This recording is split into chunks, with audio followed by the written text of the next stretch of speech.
Here we've started this year with talking about Galatians and Paul's letter to the Galatians. So we're just going to pick up from where we left off, which is actually, we didn't get very far first time. So if you remember, last time we looked at Paul and how he'd rebuked the church in Galatians for adopting a teaching that was directly contrary to what he was doing.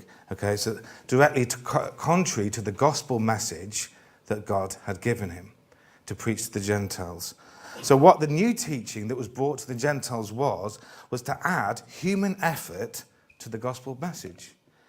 And the basic message was, we are saved by faith in Jesus and what we do. However, the true gospel message that Paul was bringing was focused solely on what Jesus had already done on the cross. And it just seems like a very small difference, but that made so much difference that Paul was extremely angry. He rebukes the teaching and the teachers themselves in no uncertain terms, and he curses anyone who brings or changes the message that he brings. So the two questions I want to ask today is, firstly, how do we know that Paul's message is actually the right one? How do we know that that is the good news, the gospel that we are holding on to, that makes us and defines us as a Christian? And secondly, how does the understanding of this gospel message, this true gospel message, how does it affect the way we do church and the way we live our lives? So we remember the group that brought the new message attacked Paul on two fronts. Firstly, they tried to undermine Paul and his authority to actually bring the message, and then by doing that, they're undermining his message, his gospel message. So how does Paul establish the credibility of the message he brings? And he does it in two ways.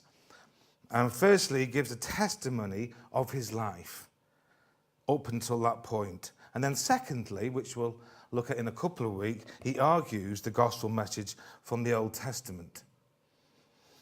So this morning I want to talk about the first of these, Paul's testimony, and how he validates the gospel message.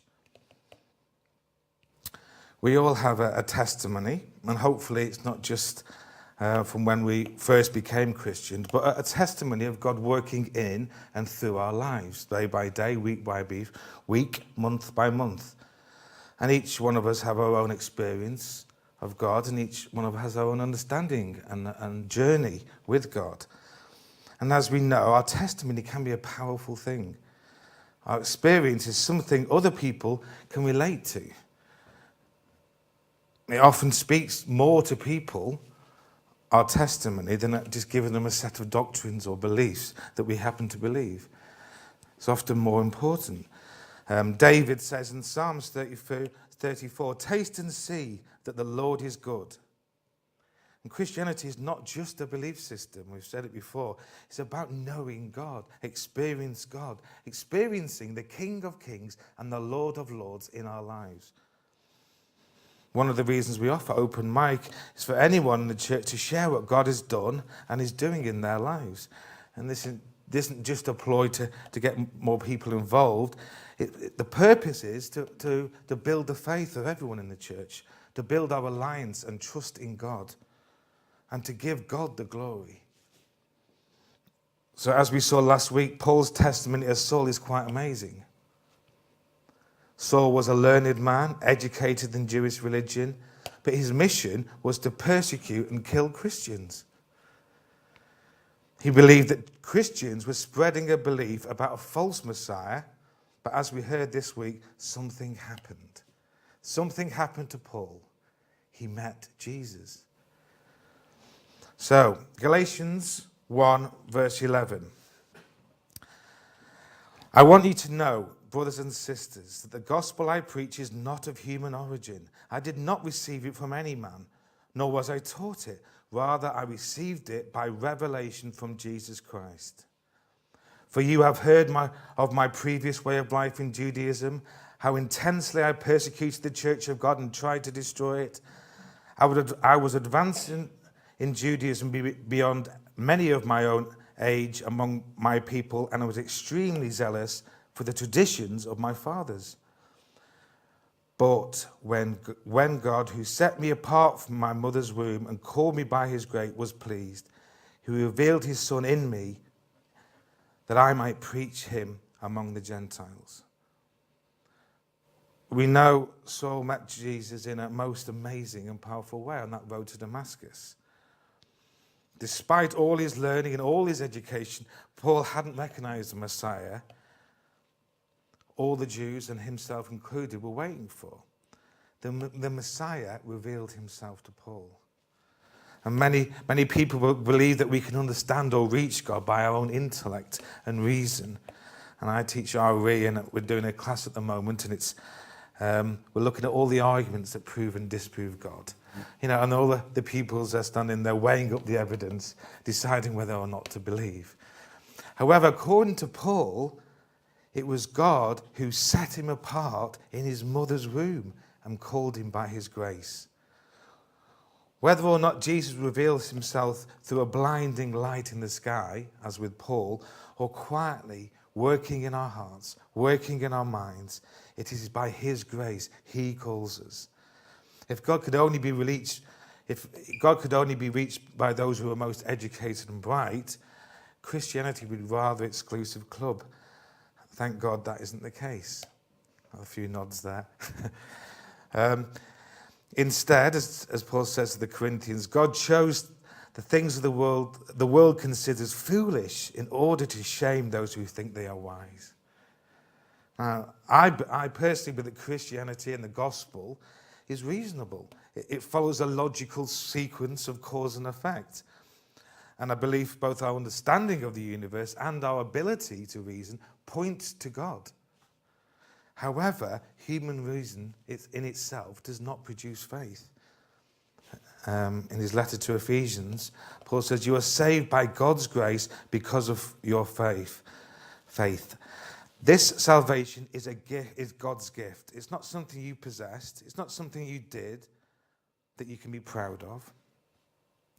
So Paul's testimony begins with him explaining that it was not through him studying the Bible that he found God.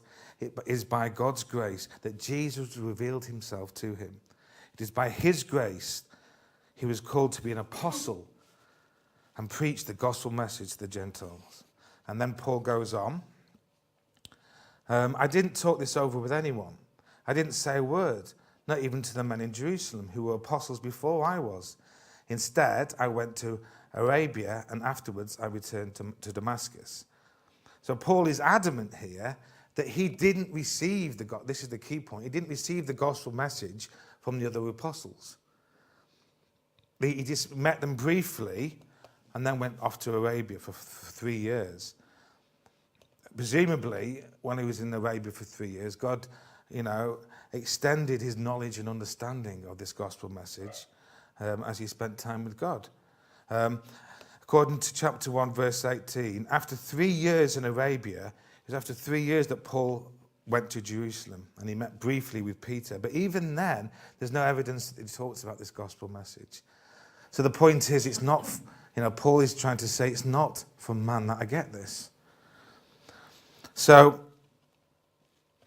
how do we know then that what the gospel message that Paul was giving was actually the same as the other apostles, or the same as what God was revealing to other people that he'd called?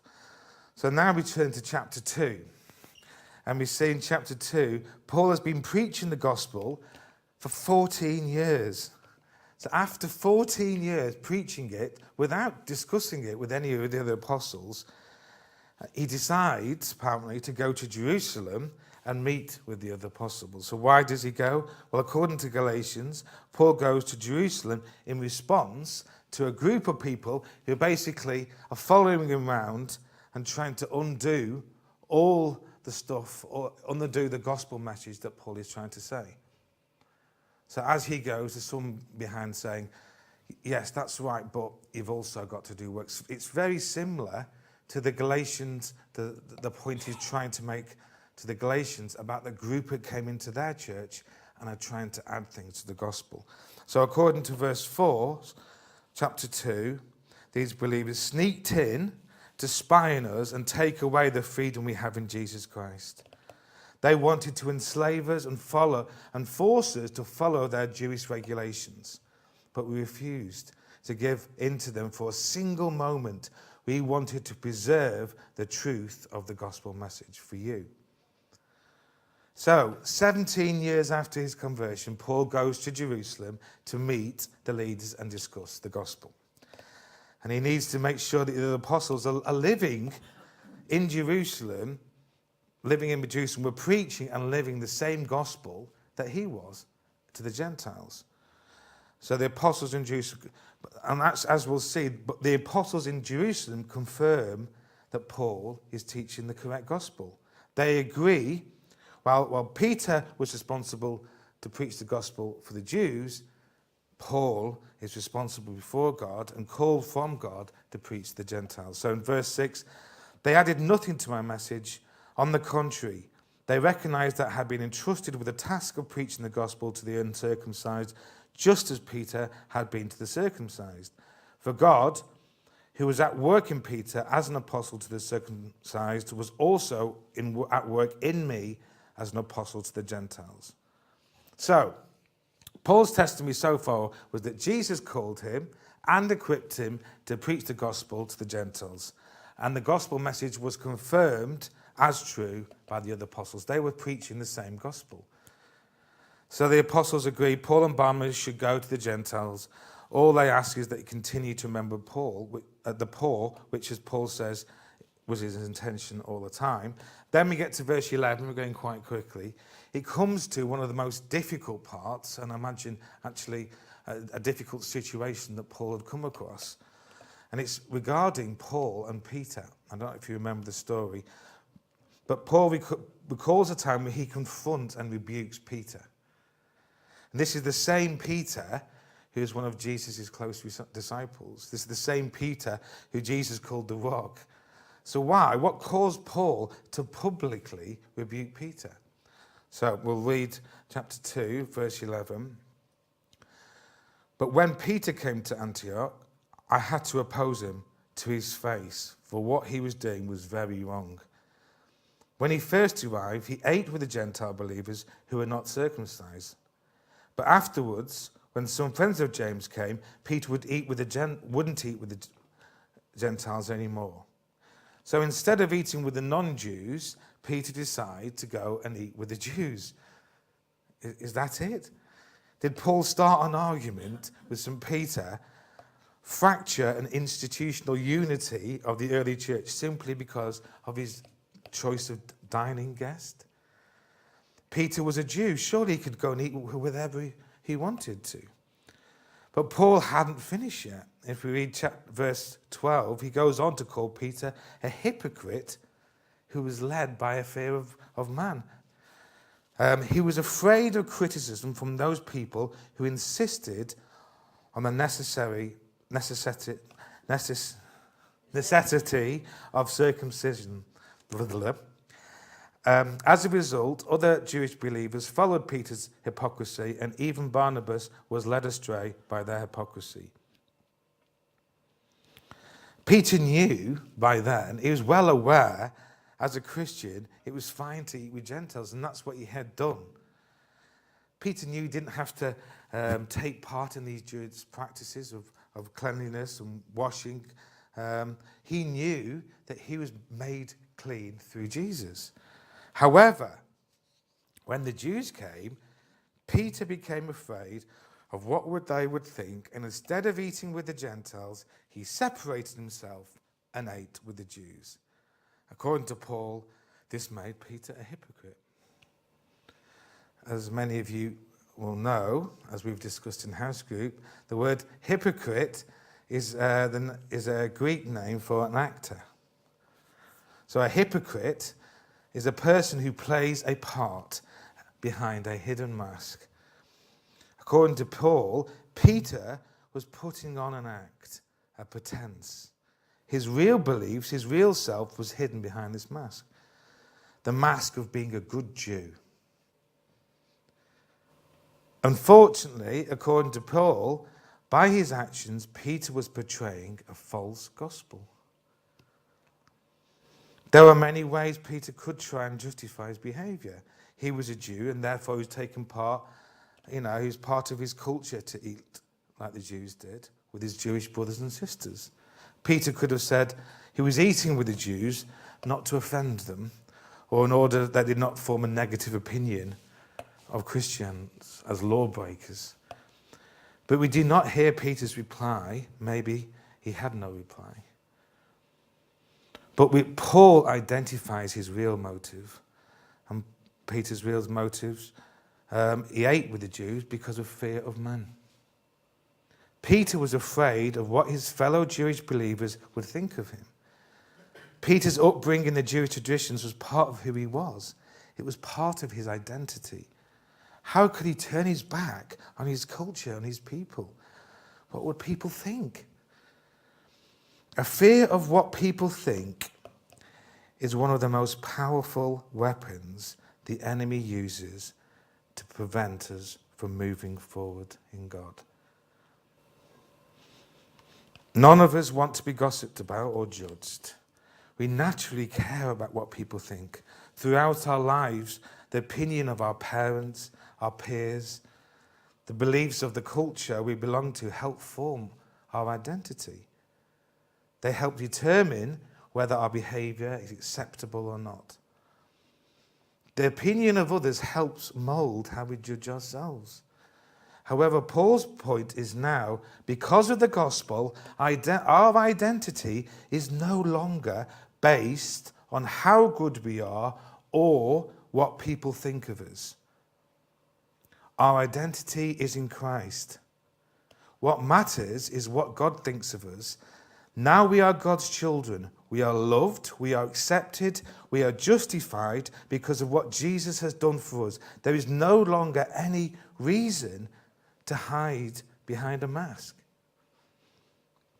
Sometimes we can get tricked into thinking it's safety behind this mask, to play a part. Many of us have a long experience of playing the good Christian behind the good Christian mask. We don't need to reveal our problems, our failings. We didn't need people's prayer or support. However, the reality is God's grace is sufficient. We all have struggles. We all have weaknesses. Paul says he boasts in his weaknesses. But when we trust our God, he never fails us, ever. I remember God leading me to a point in my early 20s, and I've said that house group, when I said to God, okay, that's it. He got to this point, I said, God, you can have everything. You have my whole life, everything, it's all yours. And I remember God, by his Spirit, revealing to my heart and mind what that meant. And it meant, in my mind, I could see all my friends laughing and turning their back on me. And it got to a point where I even saw in my mind my father disowning me if I gave everything for God. And of course, there were parts of the world, and that's exactly what happens. You choose God, and your family goes, that's it, get out. And that's the reality of being a Christian. But what God showed me, even though it didn't come to pass, what God showed me was there was so much power in the opinion of others, and that opinion of others has power in my life and what I do and what I say. It was so powerful it made Peter, now Peter was a rock, and this is Peter, St. Peter, the rock. It made him betray this false gospel in his attempt to be a good Jew. But the result of Paul's hypocrisy, it actually led Barnabas astray. The trouble is that when we put on a mask and play the part of a good Christian, we're not glorifying God. We're glorifying ourselves. What we're doing is portraying a false gospel. A gospel based not only on what Christ has done for us, but on what we do. And what it does is actually lead people away from God, lead people away from the truth, not to it. I thank God that my father didn't disown me, and he came to church a few months ago, and he's a very loving father, and I love him very much. if you ever listen to this sermon. I was amazed. I thank God that most of my friends, including my cousin, who did come again 2 weeks ago, are still very close friends today.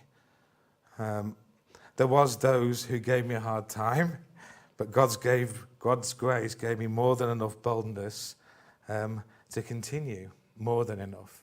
And his grace is sufficient, and this is the point. Now, when I look back at this time, it was one of the most valuable experiences of my life. It's often difficult to go against the flow at school and at work, especially if we're doing it in our own strength. There will always be people who will gossip and judge whatever we do. These people thrive in this atmosphere of fear and distrust. However, church should be a place where people can feel safe to take the mask off.